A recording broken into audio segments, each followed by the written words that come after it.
Jutre na Veljki pijatok virni hodni pojść do cerkvi pomodlit še pred plaščanicu, ale lemu perioze od 15 po 16 hodin i 30 minuti, poneže už od 17 hodin počina dvodnjova zabrana vihodu za zobistoh. Jak hvaril paroh keresturski otec Mihajlo Malacko, na jutre do cerkvi naraz hodni vojs zemdaskeljo osobi, ktori bi še nje trebali dluho zatrimovac. Šitski budu mušic mat maski na tvari, a na uhoze bude sredstvo za dezinfekciju rukoh.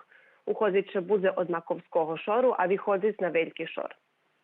Pre pozarjadovi stan paschalna liturgija bude na njezelju na 10 hodin bez virnih, ali i uhodno patric na Facebook boku parohijice bude direktni prenos. Radiotelevizija Vojvodini tiž bude znimac paschalnu liturgiju, ktora bude emitovana isti večer na 20 hodin u ramikoh televizijnog magazina. Službu budu služiti paroh keresturski Mihajlo Malacko i otec Mihajlo Šanta, a mesto dijaka bude špivac paroh kocurski Vladislav Rac.